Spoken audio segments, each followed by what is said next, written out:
The first time, and only for a limited time, Prince's estate is opening to the public. Fans will see up close Paisley Park, where he lived and worked. When Prince Rogers Nelson was found lifeless in an elevator at his Paisley Park estate on April 21, 2016, the world froze in disbelief. The Purple One, a musical genius cloaked in mystery, was gone. But what came after was even more baffling. The sprawling 65,000 square foot mansion he called home was locked down. Rumors swirled, and then silence.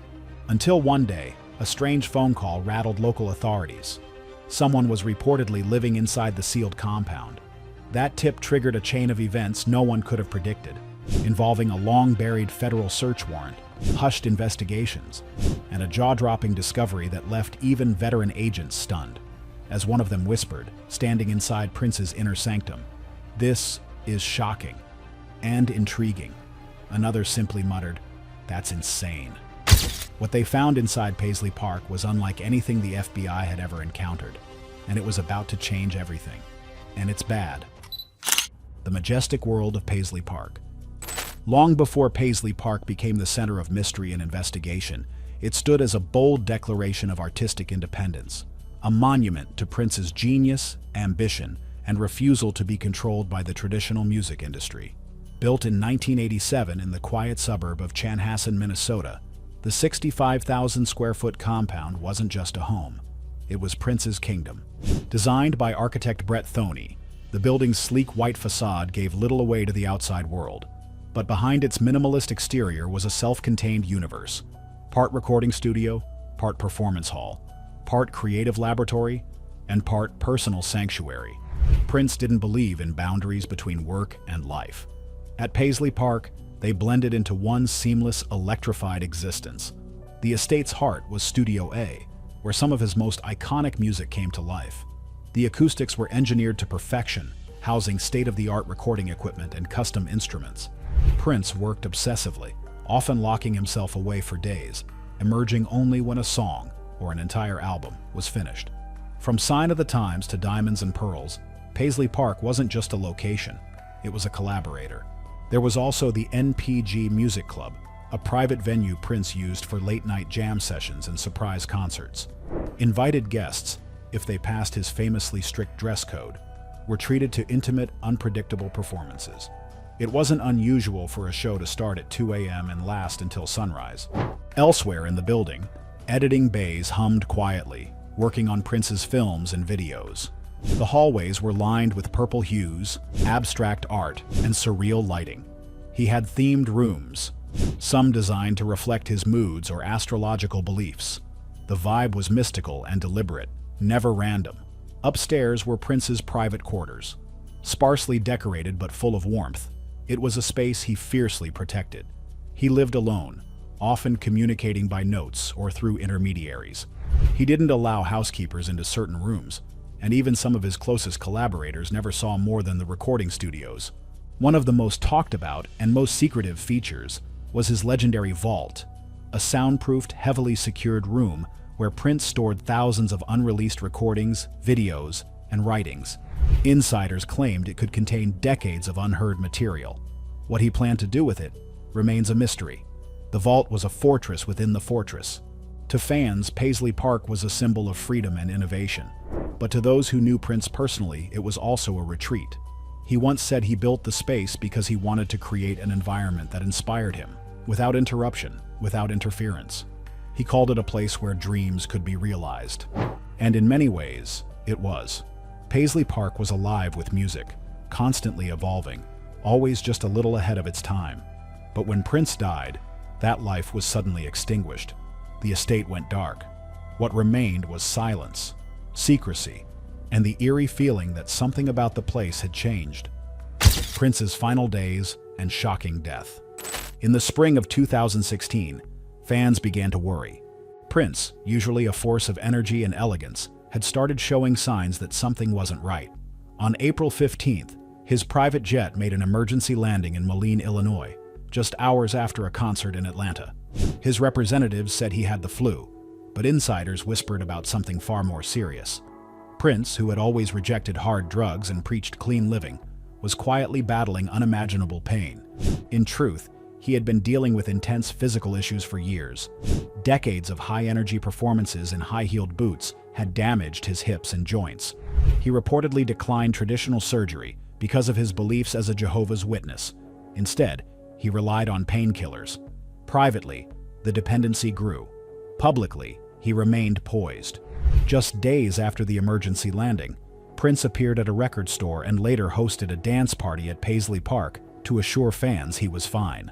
"Wait a few days before you waste any prayers," he joked, trying to downplay the concern.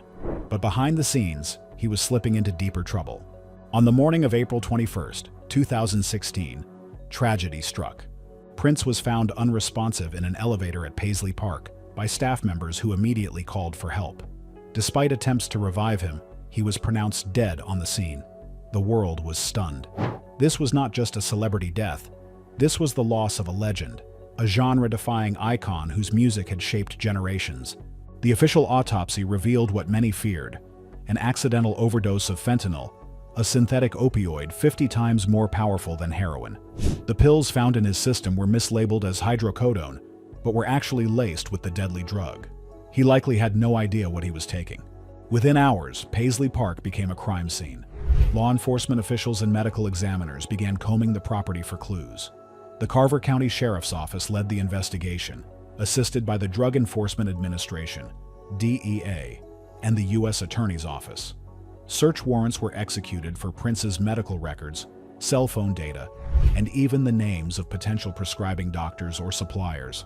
The public, still reeling from the shock, demanded answers. How did one of the most controlled and private individuals in music end up a victim of the opioid epidemic? Inside the mansion, investigators discovered pill bottles hidden in unusual places, including aspirin bottles and envelopes. But there was no evidence that Prince had a legal prescription for the drugs. The questions deepened. Where did the pills come from? And who knew he was taking them? No criminal charges were ever filed. In 2018, the investigation was officially closed, with prosecutors stating they were unable to determine the source of the counterfeit pills. Paisley Park was sealed off, quiet, mysterious, untouched. Prince had died the way he lived, privately, on his own terms, surrounded by the walls he built. But even in death, his home held secrets, and what lay within those walls would soon ignite a storm of rumors, suspicion, and one phone call that changed everything. The mansion falls silent. In the weeks following Prince's death, Paisley Park transformed from a vibrant, creative compound into a hushed, sealed monument. The doors were locked. The studios fell silent. The corridors that once echoed with live music and laughter now stood eerily still, guarded by security and sealed off from the public. Grieving fans lined the fences, leaving flowers, notes, and purple balloons. But inside, nothing moved. Authorities had completed their investigation. The estate was in limbo, caught between mourning and uncertainty. Who would inherit it? What would become of this place that was once so alive? From the outside, it looked like time had stopped. But quietly, over the following months, something began to stir. Delivery trucks began arriving at odd hours. Electricians were spotted on the roof. Workers went in and out, briefly, discreetly. Some neighbors assumed repairs were being made to preserve the building. Others weren't so sure. One woman, who lived just 2 streets away, swore she saw lights flickering on upstairs at 2 in the morning. Another claimed she saw shadows moving past the window panes late at night. The press dismissed it as imagination. After all, who could possibly be living there? Still, whispers spread. Local police received occasional tips, most of them unsubstantiated, about strange activity at the estate. There were even reports of a white van parked near the back entrance for hours at a time. No license plate, no visible company logo. But the most curious change was the occasional sight of glass being installed on the interior walls. At first, it meant little, but those who paid attention realized something odd. Entire sections of the mansion seemed to be undergoing transformation, not destruction. Restoration, curation. Was the estate being preserved, or turned into something else entirely? Speculation ran wild online. Some believed the family was preparing the estate for private tours. Others thought a secret buyer was converting it into a luxury museum. A few conspiracy theorists went further, suggesting Prince had left clues, coded messages in his music, even secret rooms waiting to be discovered. All of it came to a head with one phone call. Someone believed something illegal, or at least very wrong, was happening inside Paisley Park. And that tip would bring federal agents to Prince's doorstep, months after his death. The call that changed everything. It started with a voice on the other end of a non-emergency police line, calm, clear, and oddly precise. The caller didn't give a name, just a claim.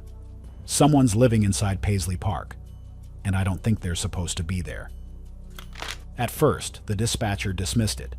Paisley Park had been sealed by the estate's legal team, guarded, and monitored 24/7. But the caller insisted.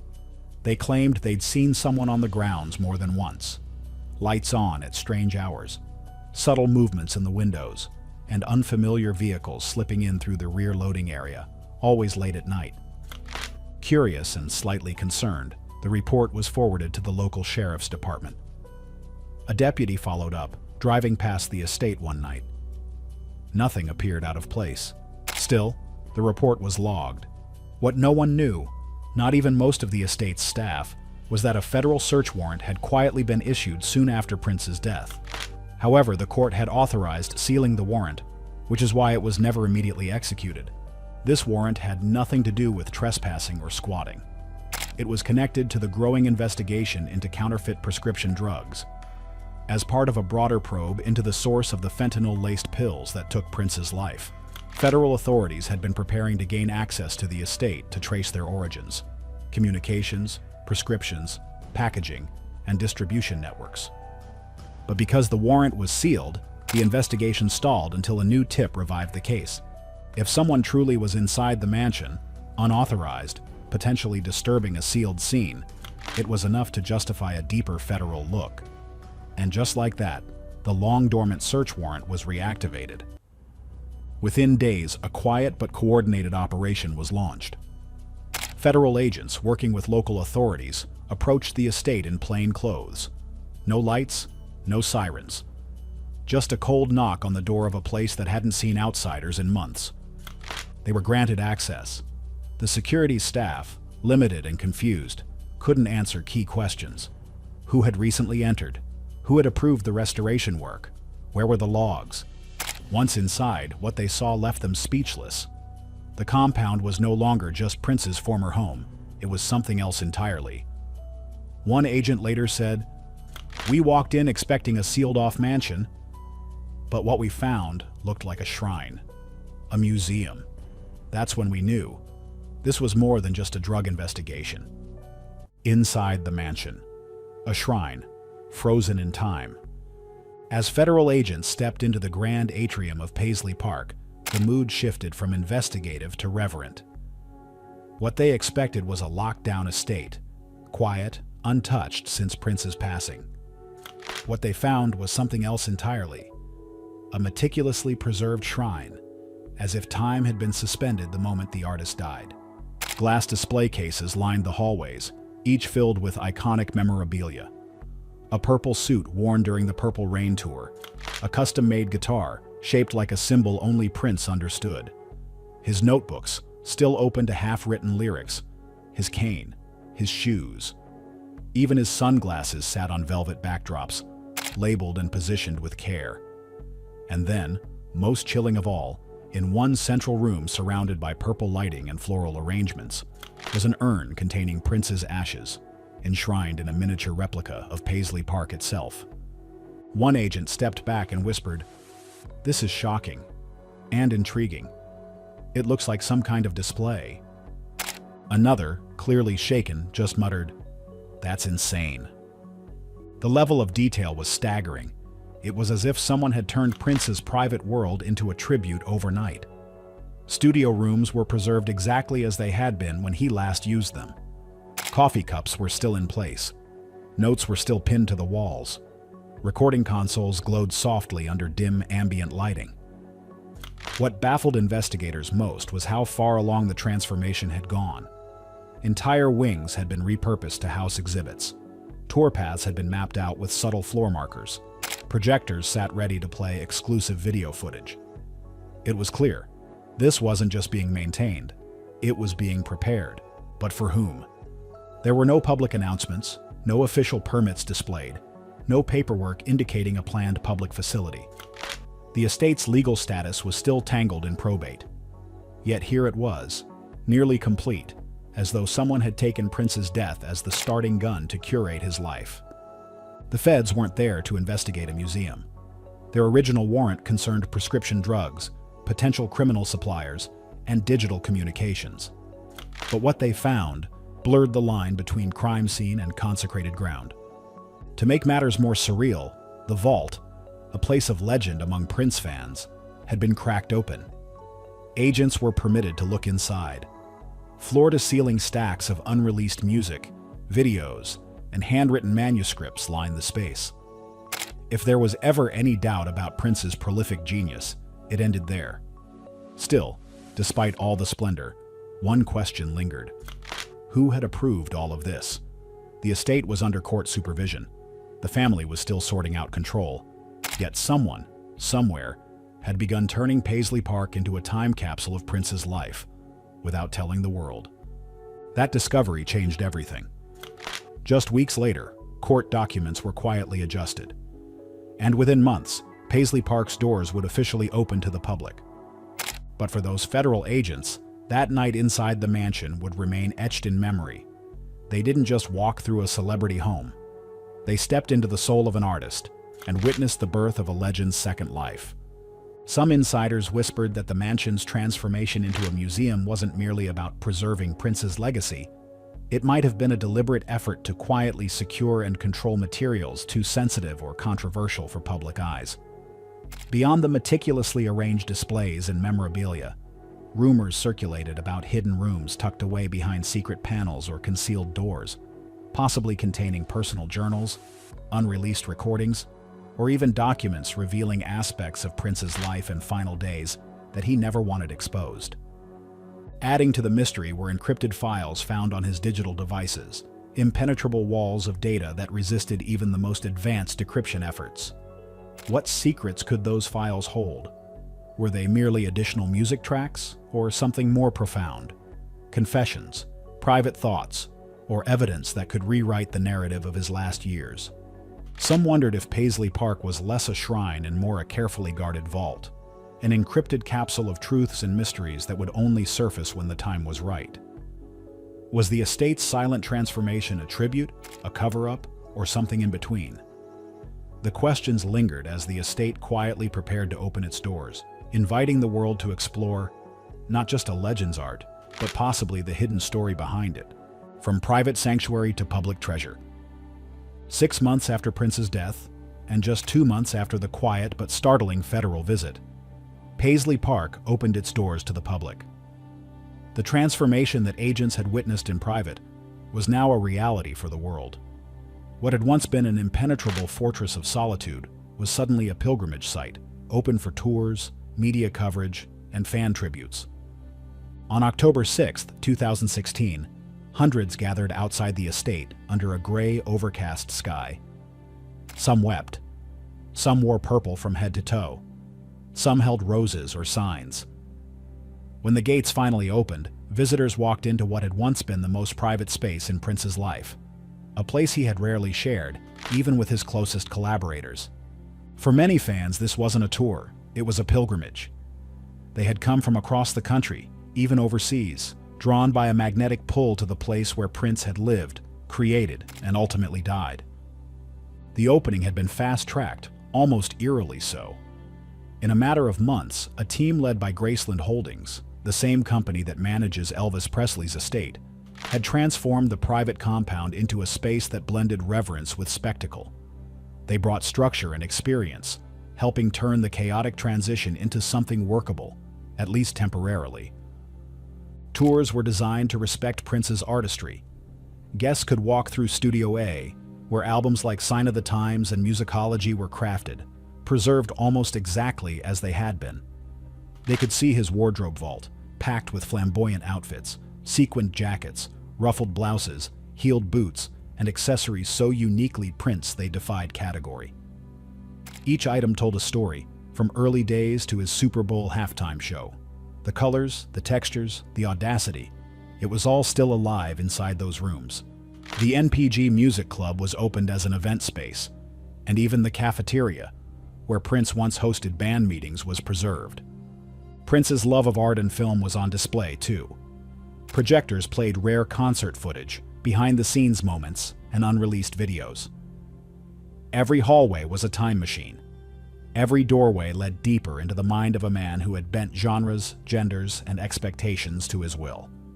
At the heart of the museum stood the urn containing Prince's ashes, encased in a custom-designed miniature version of Paisley Park, set in glass and surrounded by soft purple lighting and flowers. Many visitors gasped or wept. It was deeply personal, raw, and surreal. The urn stood not just as a symbol of his passing, but as a silent declaration. He is still here. Those who remembered the federal agent's words months earlier, "It looks like a display. That's insane," realized just how accurate that observation had been. Behind the scenes, Prince's family and legal representatives were locked in complex battles over the estate's future. There were disputes over management rights, control of intellectual property, and even who should oversee day-to-day operations of the facility. At the heart of it all was one critical question: would Prince have wanted this? Those close to him were divided. Prince was obsessively private, known for hoarding unreleased music in his vault and tightly controlling his image. Yet he also had moments where he spoke about the power of legacy and his belief that music should live beyond the artist. Some believe he had plans for Paisley Park to become something greater, but died before he could finalize them. More than a museum, Paisley Park had become a living testament to Prince's enduring spirit, a resurrection in purple light.